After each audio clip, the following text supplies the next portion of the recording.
So my father, Les, was the national track and field coach for New Zealand and competed in 4 Olympic Games for New Zealand. My mother also was a track and field athlete, and my sister and I both represented New Zealand in track and field. We came from a sports background. As I was growing up, we grew up on the side of a track and field stadium, and half of our house was the Auckland Weightlifting Association gym. We opened our first commercial gym in 1968. More adults go to gyms and play all team individual sports combined. So it's a gigantic part of the society, but back then it was nothing. It was tiny, and it was a tiny little gym that we opened sort of, my mum and dad opened as a cautious little venture, their first step out into the commercial world outside of their hobby, their sport. And it was just something that was completely new then. The whole commercial gym industry had barely been born. Over the next 50 years, it became huge. It became the world's biggest adult sport. But in those days, we were really just feeling our way. All we really had was barbells and dumbbells and some old exercise bikes that had little tiny meters on them like that, and wind resistance, and it was really a terrible, oppressive environment. It was an awful environment to work out in, I think. And my job as a gym instructor was to give people magazines so that they could stay on the bikes for more than about 3 minutes.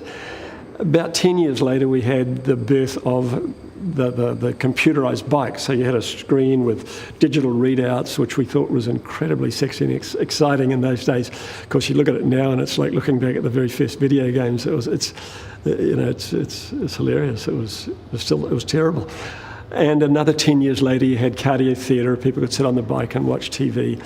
And then kind of another 10 years after that, you had spinning classes. There was a guy, Johnny G from South Africa, that created classes on bikes, which completely transformed the whole game. In terms of, if you look at our industry, in terms of the evolution of the industry, the evolution of the ways that people exercise, that characterised it. It went from something that was terribly boring and awful to something that was addictive. People just got absolutely crazy about their group fitness classes, and that happened with a lot of the old activities, the stuff that we used to do with the dumbbells and barbells in that old gym. That ultimately became body pump. We put it all to music, and people would do it with 100 other people in a room and a rock star teacher, and something that was terribly boring and unmotivating became really motivating and addictive.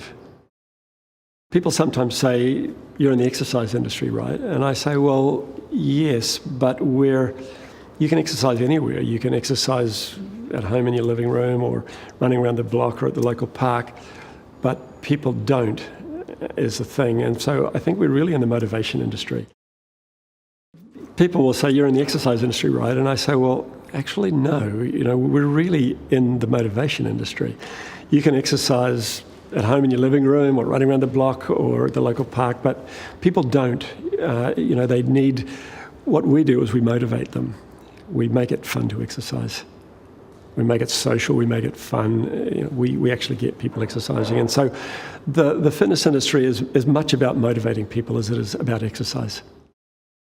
I saw the birth of the modern aerobics industry while I was at university in Los Angeles in the 70s. I had a friend who was on the track team with me who was teaching jazzercise at the school hall over Sunset Boulevard from UCLA, and having 80 people in a class paying $2 a head each, which was an immense amount of money then. She was a wealthy student.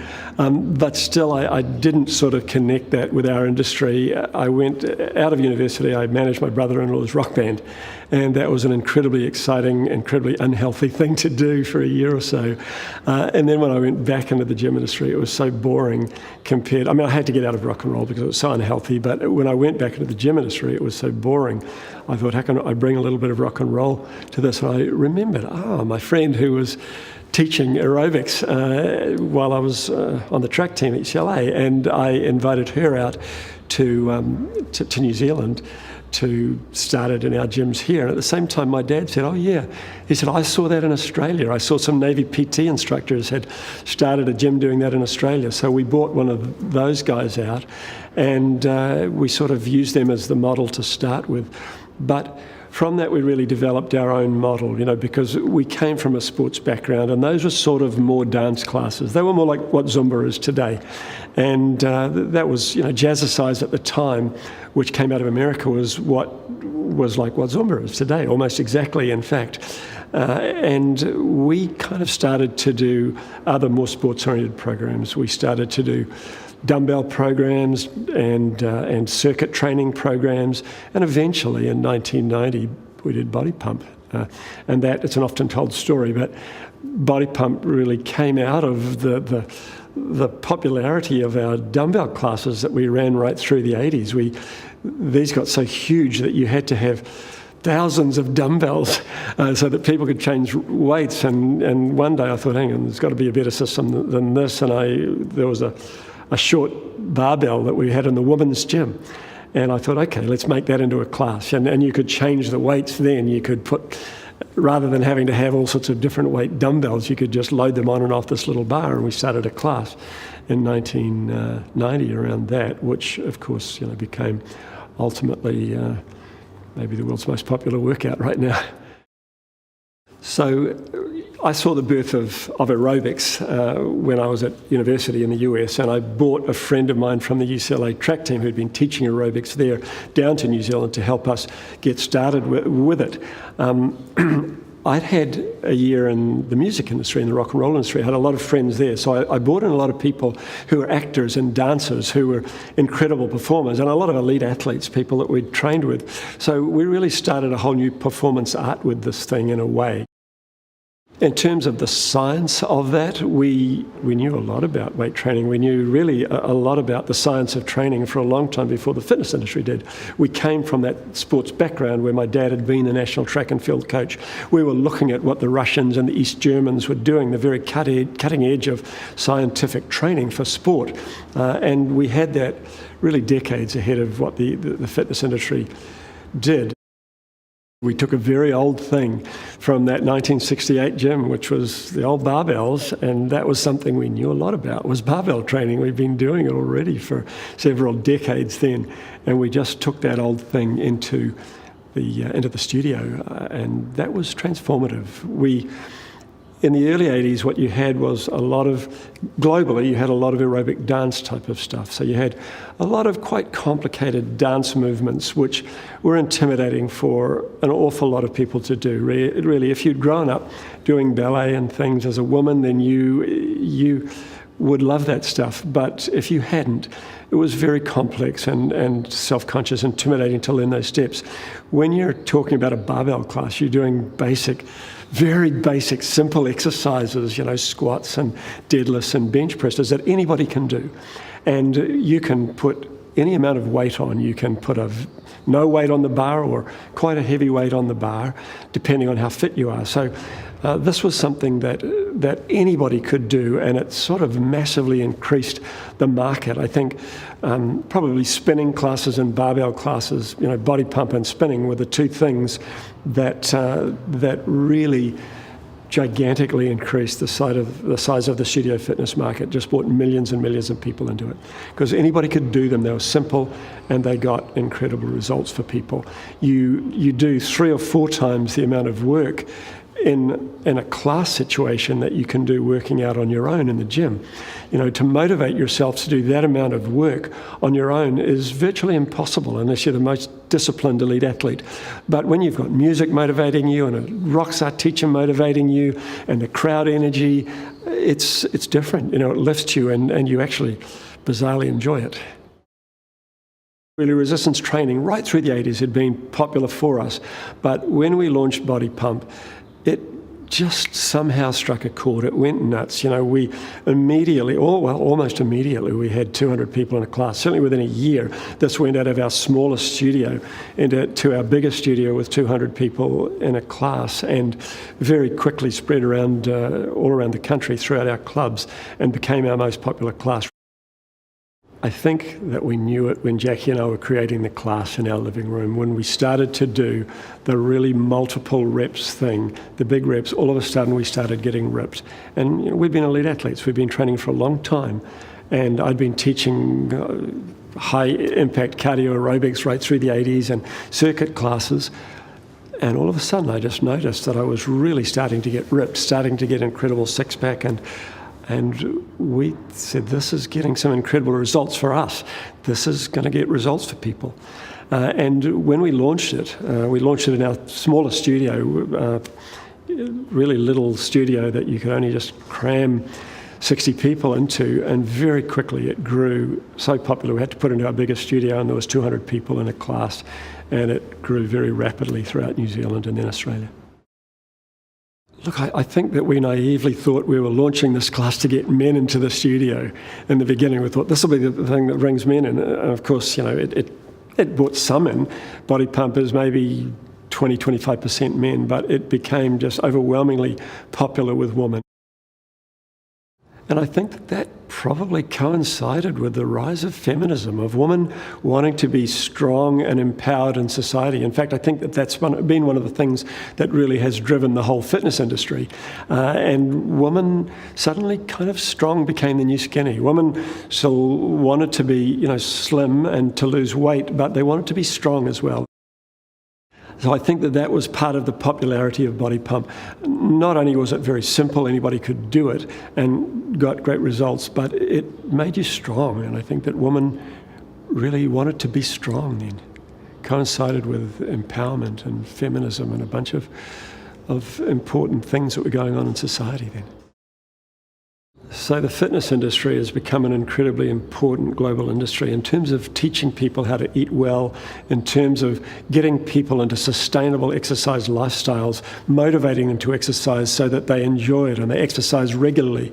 It's a very important thing to do on a global basis. So when we talk about creating a fitter planet, or that's in a big global societal sense, we think that that's something really important. I mean, another one of our slogans is creating life-changing fitness experiences. So it's important in a personal sense to really make transformations in people's own health and own physical and emotional health.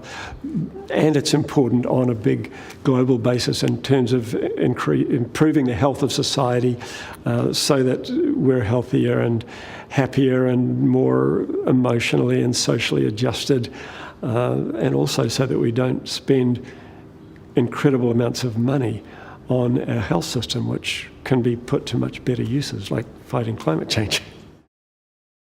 So Body Pump just took off throughout our gyms in New Zealand. It went crazy, and we licensed it to 100 or so other gyms around New Zealand. And then an Australian gym owner, Bill Robertson, saw it and said, look, can I have this in my gym in Canberra in Australia? And we said, sure. We sent some people over to train as staff.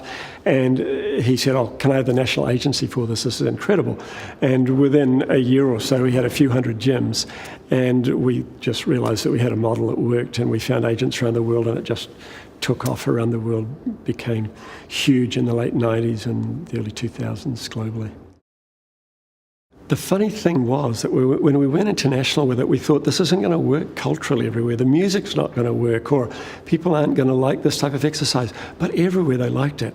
South America went crazy for it. China went crazy for it. Japan went completely nuts for it. Everybody seemed to get it, despite the fact that it might not have been their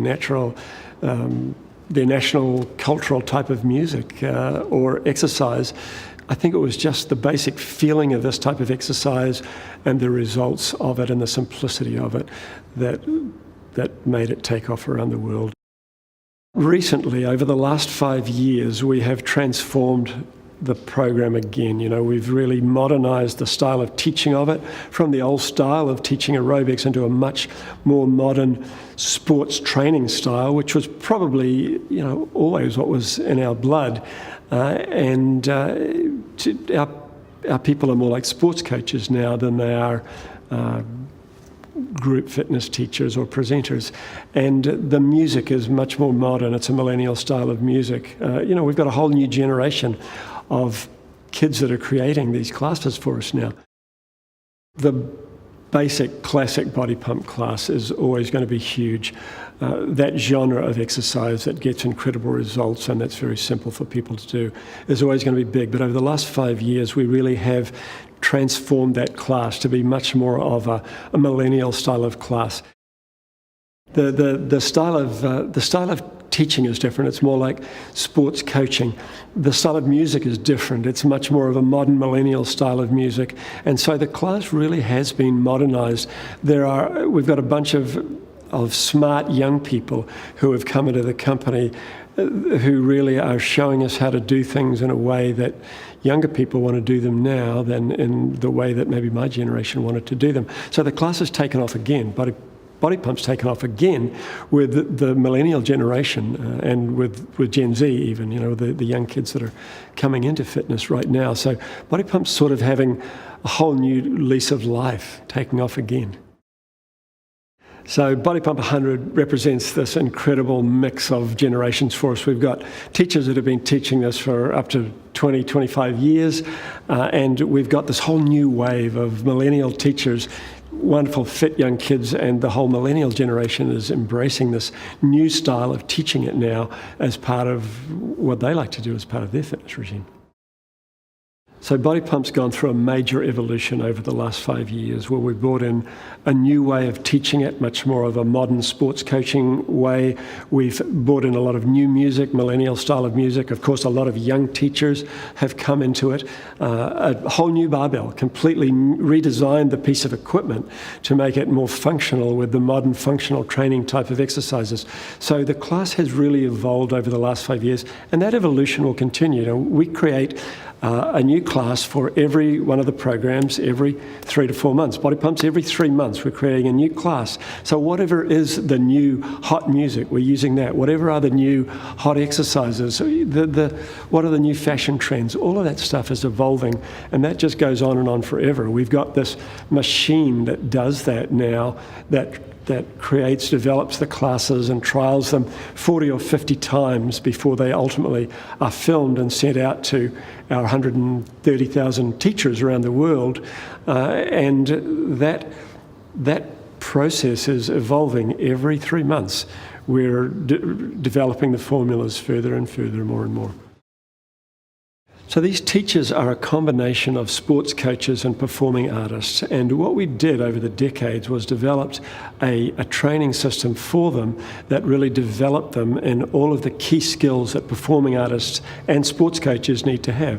So there's a bunch of basic exercise work there, a bunch of basic exercise science, but there are all sorts of stage and performance skills and motivation and communication skills and sports coaching skills, and that training system has evolved and evolved along with, I think, just the way that society has evolved. People want to be healthier. They want to be engaged in a healthier lifestyle, and a lot of these teachers sort of have this attitude that they want to purify themselves. My body is my temple. I want to eat clean and I want to exercise and be healthy. And there's an incredible passion and commitment that comes to that. I think we're lucky to be in this industry because the people that are in this industry tend to be really positive people. They tend to be people that want to change the world and that want to improve people's lives and do wonderful, healthy things. So you get to work with lovely people in the industry.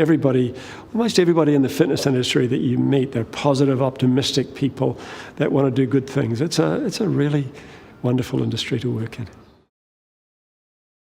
At a personal level, the most joyous moments of my life were when I was a full-time sports person, and I remembered that, and I wanted to bring that to people. This is something that we really wanted to bring, that joy of exercise and health and fitness and movement to people's lives. And so that's kind of something at a personal level that we've always loved it, and we wanted to make other people fall in love with it. It's something my dad said right back in about 1968. It's the job of the fitness industry to make people fall in love with fitness. And I think that's an incredibly powerful mission statement for the fitness industry. We're trying to have the world's biggest workout ever in history. January the 14th is the global launch day for BODYPUMP100. The class will be taught in 10 or 15,000 gyms around the world all day long that day. We're going for a world record biggest workout ever. as of right now, there are 18,000 gyms in 105 countries around the world that take an average of 4.5 of our classes and of our different classes. And we've got 24 branded classes right now. You know, some of those are still just in the pilot stage. They're being tested in different clubs and chains around the world. For every one of those programs, the choreography team will listen to an average of 2,000 songs to choose the 10 or 12 songs that are going to go into that quarterly release. And then they will start creating them. They'll start creating the exercises in the studios and they'll start, you know, doing them over and over with their creative direction teams, with their editors, and then those will go into the gyms and we'll start trialling them. We'll trial them 40 or 50 times each class before it's finally filmed and sent out to all of the teachers around the world. So the whole kind of, and there's a huge input from different universities, from different university research departments. We've got our own research department, a lot of published studies from work that we've done, big research input, and a lot of kind of input in terms of the coaching of the presenters.